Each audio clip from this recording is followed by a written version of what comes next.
यूं ही नहीं मैं बन जाता हूं। कुदरत के कोने कोने से खूबियां खोज लाता हूं। गुणवत्ता की गहराइयों का गोताखोर हूं मैं। यूं ही नहीं मैं रजनीगंधा बन जाता हूं। एक तरफ नरेंद्र मोदी दुनिया के समीकरण सेट कर रहे हैं, दूसरी तरफ देश में भी बड़े बड़े बदलाव कर रहे हैं। जैसे आप देखिए कि आज संसद में मोदी सरकार ने ऐसी डबल स्ट्राइक कर दी, एक साथ दो ऐसे बिल ले आए कि हड़कंप मच गया। इसे देखकर पूरा इंडी गठबंधन छाती पीटने लगा। आज संसद में दो महत्वपूर्ण बिल पेश किए गए। एक वक्फ संशोधन बिल जिस पर जेपीसी की रिपोर्ट टेबल की गई, और नया इनकम टैक्स बिल भी आज पेश कर दिया गया। इस पर विपक्ष खासकर कांग्रेस ने जमकर बवाल काटा। वक्फ संशोधन बिल पर जेपीसी की रिपोर्ट का खुलकर विरोध किया गया, जबकि जेपीसी में ज्वाइंट पार्लियामेंट्री कमेटी में विपक्ष के कई सांसद खुद सदस्य थे। वक्फ में संशोधन की डिमांड लंबे समय से हो रही है। वक्फ की संपत्तियों को रेगुलराइज करने के लिए उसमें संशोधन किए गए, जिस पर विपक्ष ने आपत्ति जताई। इसके बाद बिल जेपीसी में गया। अब जेपीसी की रिपोर्ट आई तो उस पर भी हंगामा कर रहे हैं। लेकिन वक्फ संशोधन बिल की जेपीसी रिपोर्ट पर विपक्ष के नेता हंगामा करते रहे और खुद को ही एक्सपोज करते रहे, क्योंकि इसी बीच मोदी सरकार ने मिडिल क्लास को राहत देने वाला इनकम टैक्स बिल भी पेश कर दिया। यानी विपक्ष अपनी, आप एक तरीके से कहिए कि एक वर्ग विशेष की जो पॉलिटिक्स है उसी में फंसा रहा, तुष्टीकरण की पॉलिटिक्स में फंसा रहा, और मोदी सरकार अपना काम करती रही। आज संसद में वक्फ संशोधन बिल की जेपीसी रिपोर्ट पर किस तरह से हंगामा हुआ, उसका ट्रेलर देखिए, फिर पूरी डिटेल बताता हूं।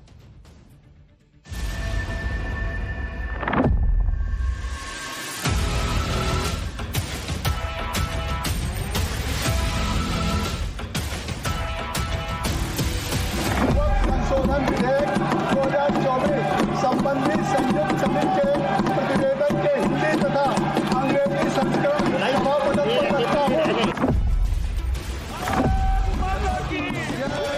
ये तुष्टीकरण की राजनीति है। This is a politics of appeasement. ये ठीक नहीं है, ये कंडेमेबल है। हमने अपना पक्ष रखा। हमारे पक्ष से आप सहमत हो सकते हैं, असहमत हो सकते हैं, लेकिन उसको कूड़ेदान में कैसे डाल सकते हैं? ये वक्फ को बचाने के लिए नहीं है, वक्फ को मुसलमानों से छीनने के लिए, बर्बाद करने के लिए ये बिल लाया जा रहा है।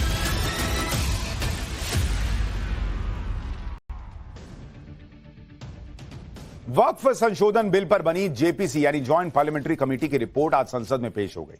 लोकसभा में जेपीसी के चेयरमैन जगदंबिका पाल ने रिपोर्ट पेश की, तो राज्यसभा में बीजेपी सांसद मेधा कुलकर्णी ने रिपोर्ट को सदन के पटल पर रखा। लेकिन पहले से ही वक्फ संशोधन बिल के खिलाफ नैरेटिव सेट करने में जुटी कांग्रेस और विपक्ष की दूसरी पार्टियों ने दोनों सदन में जेपीसी रिपोर्ट पर जमकर हंगामा किया। जेपीसी रिपोर्ट को सदन में पेश किए जाने से पहले ही विपक्ष के नेता बवाल मचाने में जुट गए कि फाइनल रिपोर्ट से उनके डिसेंट नोट यानी आपत्तियों को डिलीट कर दिया गया है। लेकिन विपक्ष के इन आरोपों का सच भी सरकार ने बताया। विपक्ष के आरोपों पर सरकार ने क्या कहा, इसके बारे में आगे बताऊंगा। पहले सुनिए कि किस तरह राज्यसभा में विपक्ष के नेता और कांग्रेस अध्यक्ष मल्लिकार्जुन खड़गे ने वक्फ संशोधन बिल पर जेपीसी रिपोर्ट को ही फर्जी बता दिया। वो नोट देने के बावजूद भी प्रोसीडिंग से निकालना और उन मेजॉरिटी मेंबर्स के व्यूज सिर्फ उसमें रखकर बुलडोज करना, ये ठीक नहीं है, ये कंडेमेबल है। तो आप डिसेंट नोट के व्यूज को प्रिंट करके या अपने रिपोर्ट में डाल के बोलना चाहिए, उसके बजाय उसको डिलीट करके अगर कोई रिपोर्ट होती है मैं उसको कंडेम करता हूं। और ऐसे फर्जी रिपोर्ट को हम कभी नहीं मानेंगे, सदन कभी नहीं मानेगा। लोकसभा में राज्यसभा में वक्फ संशोधन बिल पर पेश की गई जेपीसी रिपोर्ट पर आज लगातार हंगामा हुआ। कभी विपक्ष ने वॉकआउट किया, कभी हंगामे की वजह से कार्रवाई को स्थगित करना पड़ा। इस सब के बीच दोनों तरफ से आरोप प्रत्यारोप का दौर भी जारी रहा। जैसे विपक्ष ने आरोप लगाया कि वक्फ बिल की आड़ में मुसलमानों को टारगेट किया जा रहा है। विपक्ष के इस आरोप को सरकार ने तुष्टीकरण की राजनीति बताया। विपक्ष ने आरोप लगाया कि सरकार का मकसद सारी जमीनों को हथियाना है, जिस पर सरकार ने कहा कि विपक्ष संसद और देश को गुमराह कर रहा है। विपक्ष ने दावा किया कि वो देश के सारे धर्मों के अधिकारों की रक्षा करेंगे, जिस पर सरकार ने साफ किया कि वक्फ बोर्ड की मनमानी और नहीं चलने देगी। विपक्ष आरोप लगा रहा है कि जेपीसी रिपोर्ट से उनकी बातों को हटा दिया गया है, जिस पर सरकार ने साफ किया कि रिपोर्ट में कुछ भी नहीं हटाया गया। यही नहीं, केंद्रीय गृह मंत्री अमित शाह ने लोकसभा में विपक्ष को यह ऑफर भी दिया कि अगर वो जेपीसी रिपोर्ट में कुछ जोड़ना चाहते हैं तो बीजेपी उसका विरोध नहीं करेगी। सुनिए वक्फ संशोधन बिल पर पेश की गई जेपीसी रिपोर्ट को लेकर विपक्ष के आरोपों पर लोकसभा में अमित शाह और राज्यसभा में किरण रिजिजू ने क्या जवाब दिया। माननीय अध्यक्ष जी, विपक्ष के कुछ सदस्यों ने आपत्ति जताई है कि इनके जो विमत है, डिस्प्यूट्स है, इनको पूरी तरह से नहीं रखा गया है। मैं मेरी पार्टी की ओर से आपको विनती करना चाहता हूं कि विपक्ष के जो डिस्प्यूट्स है, एक सिरनीर कर आप संसदीय कार्यप्रणालिका के उपयुक्त रूप में जो जोड़ना है वो जोड़े, इसमें मेरी पार्टी को कोई आपत्ति नहीं। There is no deletion, there is no removal of any part of the report. Everything is tabled on the floor of the House. On what basis you can raise this kind of issues? Don't mislead the House. हालांकि सरकार की सफाई का विपक्ष पर कोई असर पड़ा नहीं। संसद में हंगामे के बीच एआईएमआईएम के चीफ असदुद्दीन ओवैसी, कांग्रेस सांसद इमरान मसूद और गौरव गोगोई और टीएमसी सांसद कल्याण बनर्जी ने लोकसभा स्पीकर से मिलने के लिए वक्त मांगा और पहुंच गए। विपक्ष के नेताओं ने शिकायत की कि जेपीसी रिपोर्ट में उनकी आपत्तियों को जगह नहीं दी गई है।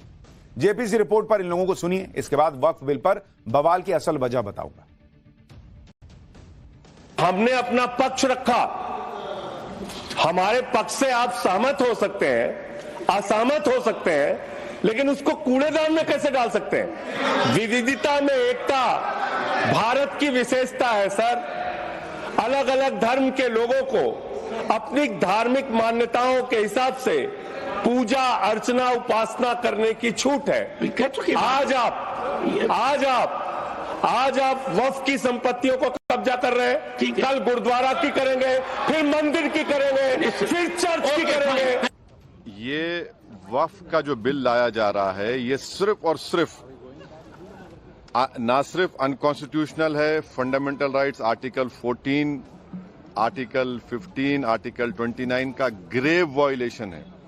ये वक्फ को बचाने के लिए नहीं है, वक्फ को मुसलमानों से छीनने के लिए, बर्बाद करने के लिए ये बिल लाया जा रहा है।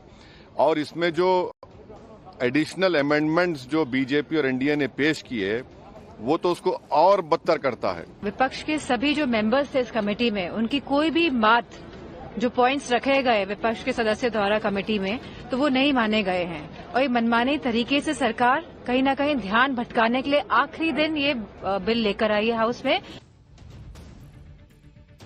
पूरे देश में चर्चा है कि वक्फ के नाम पर कितनों की जमीन जो है वो हड़प ली जा रही है या उस पर दावा ठोक दिया जा रहा है। लेकिन इन नेताओं को अपनी सियासी जमीन की चिंता है कि कहीं मुस्लिम वोट चला गया तो उसका क्या हो, और इसलिए विरोध हो रहा है। जो इंडी गठबंधन आज जेपीसी रिपोर्ट पर सवाल उठा रहा है, उसी ने पहले वक्फ संशोधन बिल को जेपीसी भेजने की मांग उठाई। विपक्ष की इस मांग को सरकार ने माना, वक्फ संशोधन बिल के विरोध को देखते हुए जेपीसी में भेजा। इंडी गठबंधन को उम्मीद थी कि जेपीसी में वक्फ संशोधन बिल को भेजकर मोदी सरकार बैकफुट पर आ जाएगी।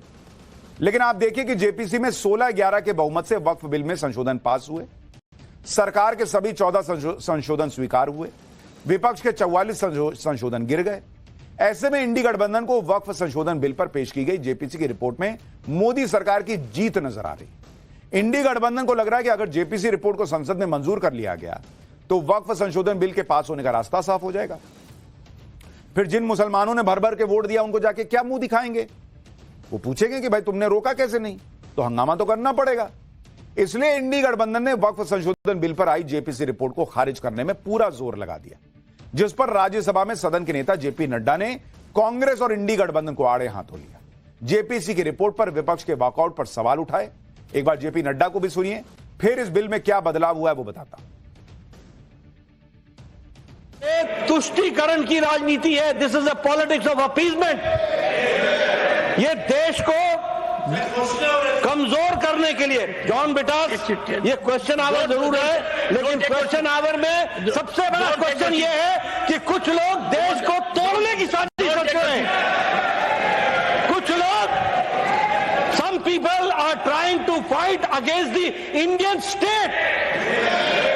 भारत देश के खिलाफ रहे, इसलिए यह विपक्ष की आज का वॉकआउट होना यह ऑन रिकॉर्ड आना चाहिए कि यह देशद्रोही गतिविधियों को प्रोत्साहन देने का एक माध्यम है और उसका एक्सप्रेशन है। और कांग्रेस पार्टी और विपक्ष आज देश के जो लोग खंडित करना चाहते हैं, देश को कमजोर करना चाहते हैं, उनके हाथ मजबूत करने का काम कर रही है, तो विपक्ष कर रही है। जेपीसी में वक्फ बिल पर जो संशोधन स्वीकार हुए उसके बाद वक्फ बिल में कई चेंजेस आएंगे। जैसे कुछ बड़े बदलावों के बारे में बताता हूं। वक्फ बोर्ड के पुराने कानून के सेक्शन 40 के मुताबिक रीजन टू बिलीव में अगर वक्फ बोर्ड किसी संपत्ति पर दावा करता है तो उसके खिलाफ सिर्फ ट्रिब्यूनल में अपील की जा सकती है। लेकिन नए प्रस्तावित बिल के मुताबिक ट्रिब्यूनल के अलावा रेवेन्यू कोर्ट, सिविल कोर्ट और हाईकोर्ट में अपील की जा सकती है। तो अगर इतने सबूत हैं कि यह वक्फ की संपत्ति है तो इन कोर्ट में जाने में दिक्कत क्या है बॉस? पुराने कानून के मुताबिक वक्फ ट्रिब्यूनल का फैसला आखिरी होता था, उसे चुनौती तक नहीं दे सकते थे। नए प्रस्तावित कानून के मुताबिक वक्फ ट्रिब्यूनल के फैसले को हाईकोर्ट में चुनौती दी जा सकती है। इस देश में आप और हम किसी जमीन पर दावा ठोकते हैं तो केस पे केस लड़ना पड़ता है, कोर्ट से कोर्ट जाना पड़ता है। वक्फ का था कि ट्रिब्यूनल ने कह दिया तो कोई उस पर अब सुनवाई नहीं होगी, हो गया फैसला, इसको बदला गया। पुराने कानून के मुताबिक किसी जमीन पर मस्जिद हो तो वो अपने आप वक्फ संपत्ति हो जाती है। नए प्रस्तावित कानून के मुताबिक जब तक कोई वक्फ को जमीन दान नहीं करता तब तक वो वक्फ संपत्ति नहीं होगी, भले उस पर मस्जिद ही क्यों ना बनी। पुराने कानून के मुताबिक वक्फ बोर्ड में महिला और दूसरे धर्म के लोगों की एंट्री नहीं होगी। नए प्रस्तावित कानून के मुताबिक वक्फ बोर्ड में 2 महिलाओं और अन्य धर्म के 2 सदस्यों की एंट्री होगी। और आप सोचिए, ऐसे महत्वपूर्ण बदलावों को विपक्ष रोकना चाहता है। वक्फ संशोधन बिल पर जेपीसी की रिपोर्ट को लेकर हुए हंगामे के बीच आज लोकसभा में नया इनकम टैक्स बिल भी आ गया और इसे संसदीय समिति के पास भेज दिया गया, जो 60 साल पुराने 1961 के इनकम टैक्स एक्ट को रिप्लेस करेगा। नया income tax bill tax system को सरल बनाने वाला है। इसके आने से टैक्स पेयर्स को आसानी हो। 1961 के टैक्स कानून में कुल 5 लाख शब्द थे, नए बिल में शब्दों को घटाकर 2.5 लाख कर दिया गया है।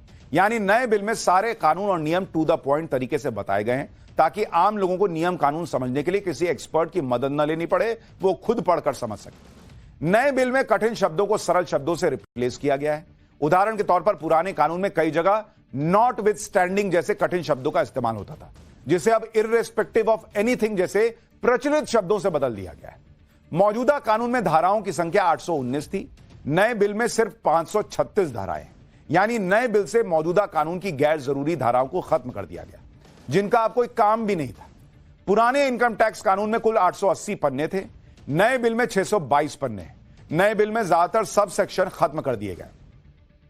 नए टैक्स बिल में सैलरी और भत्तों से जुड़े सभी नियम एक साथ रखे गए हैं ताकि टैक्स पेयर्स को इसे समझने में आसानी हो। नए बिल में टीडीएस से जुड़े प्रावधानों को आसान टेबल फॉर्मेट में बताया गया है और इन प्रावधानों को आसानी से समझने लायक बनाने के लिए उदाहरण भी दिए गए। यानी नए टैक्स बिल का मेन मकसद इनकम टैक्स कानून की भाषा को सरल और आसान बनाना है ताकि आम टैक्स पेयर्स को इसे समझने में कोई परेशानी ना हो। लोग इनकम टैक्स की धाराओं में फंस के ना रह जाएं, बल्कि अपना पूरा ध्यान बिजनेस बढ़ाने पर लगाएं, जिससे देश की अर्थव्यवस्था बढ़े, उसमें मदद मिले। नए बिल को 1 अप्रैल 2026 से लागू किया जा सकता है। यानी संसद में एक हंगामा आज जो हुआ, 2 हंगामे हुए, उसके बारे में आपको बताया।